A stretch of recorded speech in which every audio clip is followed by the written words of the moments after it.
FKF President. You're watching Touchline on Y254.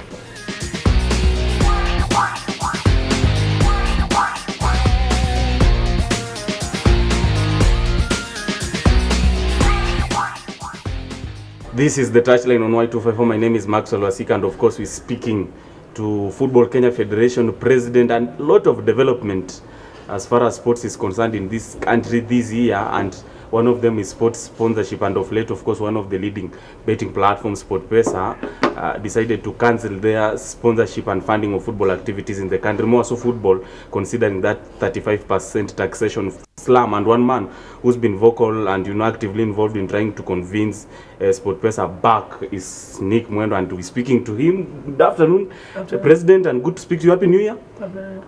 Maybe talk to us about the budgetary allocation of sports, more so football, of course, a discipline that you are actively involved in, as far as the funding of football activities in the country is concerned, considering that top tier KPL is just kicking off this weekend, and certainty as far as monies that will bankroll the activities of the same is concerned.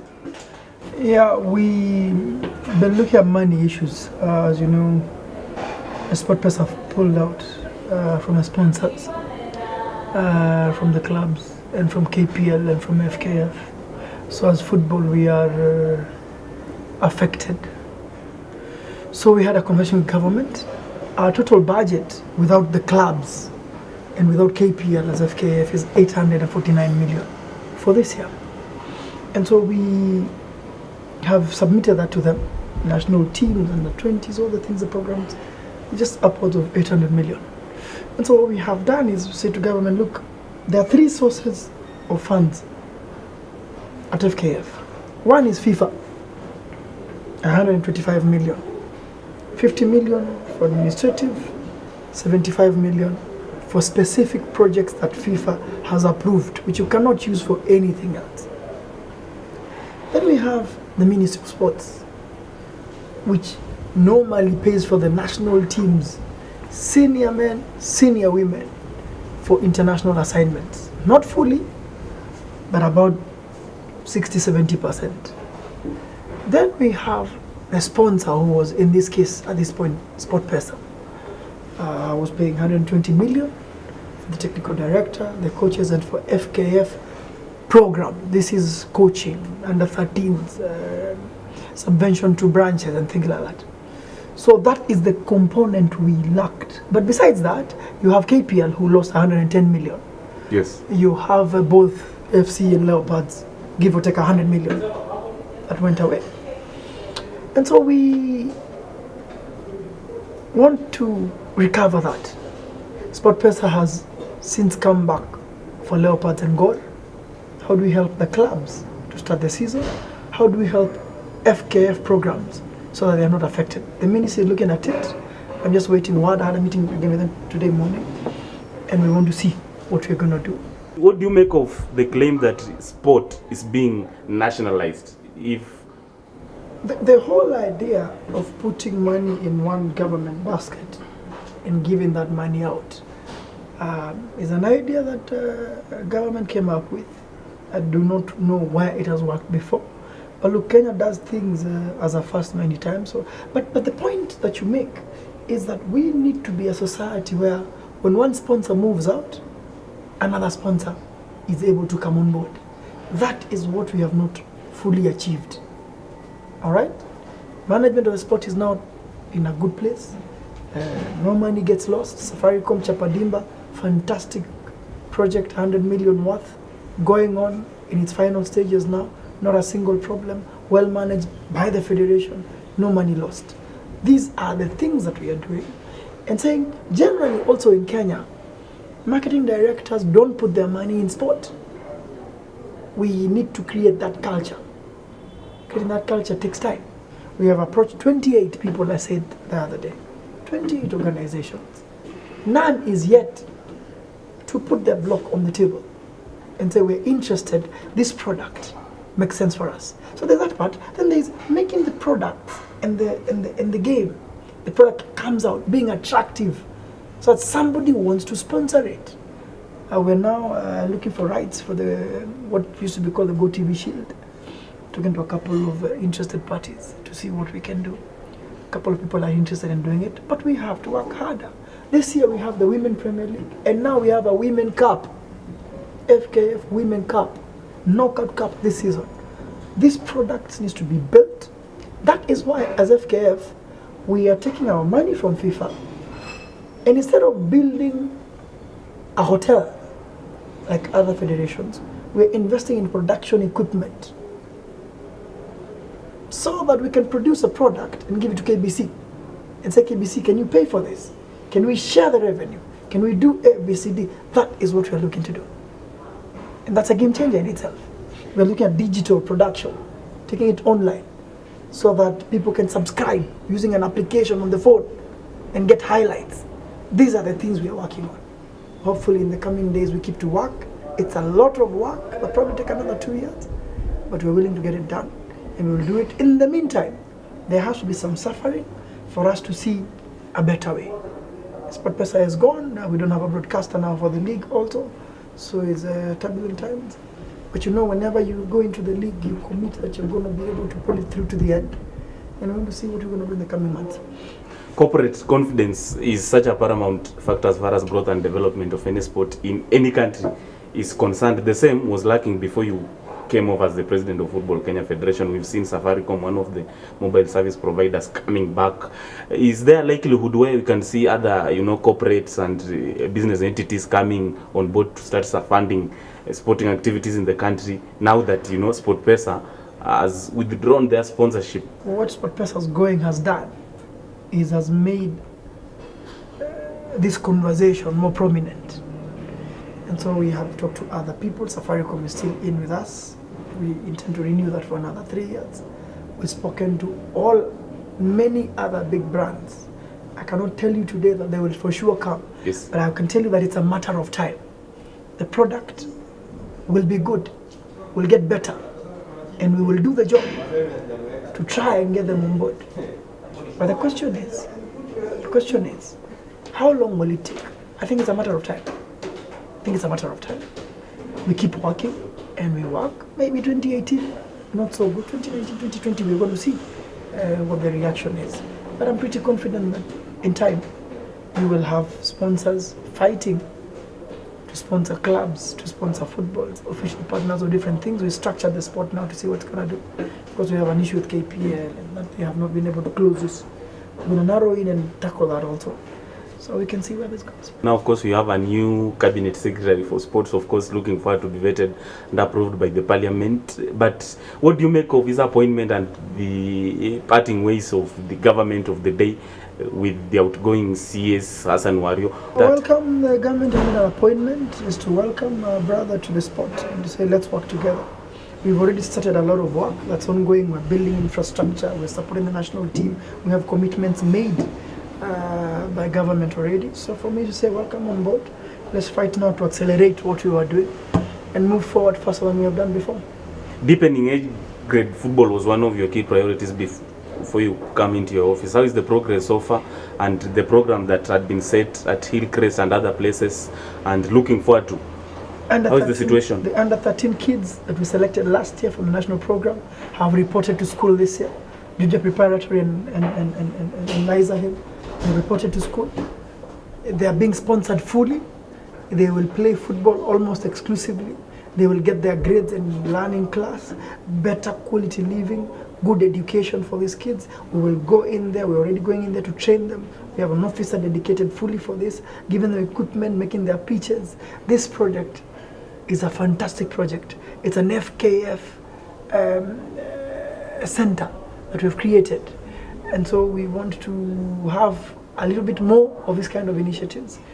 And then we continue with instructing instructors and having the program training 2,000 coaches further again this year. So under 13, coaching of coaches. Now this year, under 15. This is a big program that we are doing. So we can sharpen ourselves. You have to build from the bottom up. So the big job is not Harambee Stars. The big job is the kids and turning them over every year in a conveyor belt for the next 10 years. If we achieve that, I can tell you that it's a matter of time.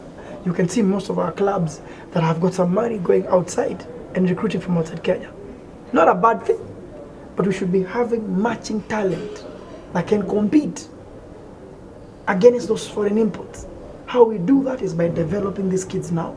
Talking about the Harambee Stars, the national team, of course, is looking forward playing Black Stars of Ghana in an African Cup of Nations 2019 qualifier. How is the situation like and preparation so far? Is it all this? We're playing in Morocco. 2 matches away in Morocco. As you know, we don't have a stadium ready right now. Yes. So Nyayo and Kasarani are underway being built. So we have elected to play in March between 19th and 27th. We'll play in Morocco. Perhaps maybe against Mali, Comoros or Togo. 2 matches away in Morocco. We'll come back in end of May and June to play another 2 matches here in Kenya on home soil. And that prepares us to play against Ghana in September. Yes. So this is what we are working on and talking to government about provision of the budgets to do. As you know, we also promised a bus. The bus, everything has been done and all documents have been remitted to the ministry. So we're working to push and make sure everything is available. You're going to see also some changes and some revitalization of the bench with new people coming in from outside. This done. So those plans are underway right now and we're really working hard to make sure they happen. Talking about the coach, 61-year-old Belgian Paul Put taking over. Of course, he won the CAF Senior Challenge Cup during festive season in December, and of course, there has been, claim that he submitted his credentials and application for Guinea national job. Yeah. Clear the air. No, I have not been informed by anyone of the coach about going to Guinea. I am not aware about going to Guinea. What I can tell is that we have a contract. It's a 2-year contract with the national team coach. Of course, I cannot tell you that we would stop him from going. We'd like him to stay because we have an interesting project. He has not said to us or to me that he will leave or he wants to or intends to leave. If anything, we have done very deep programs for the next 2 years, planning to make sure that we can get the Cup of Nations. And so my submission is that we have a good coach. We want to keep the coach. We want to give the coach what he needs to do his job. We want to make sure that our game goes to the Cup of Nations so we can build on from there. And so for me, those remain as rumors. What do you make of off-season tournaments and several grassroots initiatives that happen, not only during festive season, but even throughout the year? We want to encourage tournaments. We don't want to cut them. The more football there is, the more we develop our kids. You need 10,000 hours before a player turns professional. They need to play for 10,000 hours. So those tournaments are important. We need them played. We have said that if you want to do them, come to us, let's do them together. It's better because then we guide you. You're going to a couple of them, you're not prevented from doing them.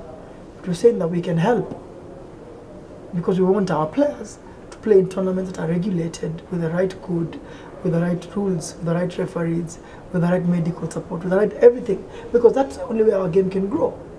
Now, some people will do them without us, and we don't want to stop them, but we just want to highlight and make them aware that it is important and vital for them to have our support and to work together, and we have done so with a couple of them. And maybe as we finally wind up, we've seen CAF and even FIFA working with former footballers. As for your case, maybe the former footballers have been saying that, FKF is doing a good job, but is yet to bring us on board so that we can partner for the stability of the game going forward. What is it like? There are 2 sides of this coin. Yes. The first side is that there are very many former footballers. Yes. Too many. Now, a lot of footballers are looking for work. That work is not there in FKF. All right? Because we already have people on board and some former players are there. We cannot have. Gos Mule was a former player. He's our instructor. Musa Otieno was a former player. He's our ambassador. You understand? We cannot have 50 of them. But there are 3,000 of them. The way this needs to be viewed is that former players have to develop their skill sets in coaching, in medical, in goalkeeping, and offer those services to clubs. We have quite a number of them offering the services to clubs, but it's not enough. My issue is that if you stay at home and claim you're a former footballer, don't have any knowledge, can't offer any services, but you want to be engaged, how are we going to do it? Go start a club, go start a youth side, look for support, understand how to get sponsors, contribute. That's the way to work with you, because there are so many former footballers and we cannot have them all on board. What we are doing is that in our coaching setup, every coaching class has got 1 or 2 former players for free. We give them the chance to train, but they have to pass the exam to go to the next level. But I need it understood that you cannot dish out positions or events for them, because if you do that, there are 3,000 of them. How are you going to do it? It's not possible. The way to do, you have a structure and say, we are having training for coaches. If you're a former player, show up, it is for free. We are doing it, so far done for quite a number of them. But beyond that, some cannot be coaches, but maybe they can be medical people. You know, maybe they can do other things. They can be team managers. See what I mean? Maybe they can be scouts, maybe they can be agents. Get up and do something. Offer some expertise. Then we work with you. Because there are too many of them and we can't give them work. We have 37 employees at the FKF today. We're looking to cut, not to increase. My problem is that a lot of them want to be given jobs. And we do not have those opportunities. 1, 2, they have not built their knowledge and their skills to a level where you can engage and have a technical director who's a former player. We don't have that knowledge, so we have to go and look for knowledge elsewhere. These are the issues that we have to continue grappling with about former players. 18 clubs, all they say they are very much ready. Of course, I've spoken to several representatives of those seeking to take part in KPL 2018. Just about to kick off. What's your message to the participants? Let's start the league. Let's go start a new season, an exciting season. We saw last season how competitive it was, how new clubs performed well. Let's go start the season. There is no broadcasting partner. There is no title sponsor. But you know what? Kenyans are resilient. Let's go and make sure that we have a good league, a fair league. Everything is in place to go get it done. Let's continue having a conversation about how financially we can improve our fortunes. But let's improve generally how we train our players so that we have a bigger pool of players to pull from for the national team. And that way then the league can grow. It's another year. Let's embrace it. Let's take on the challenges. Let's say there's a better day tomorrow and proceed to make sure that the league starts.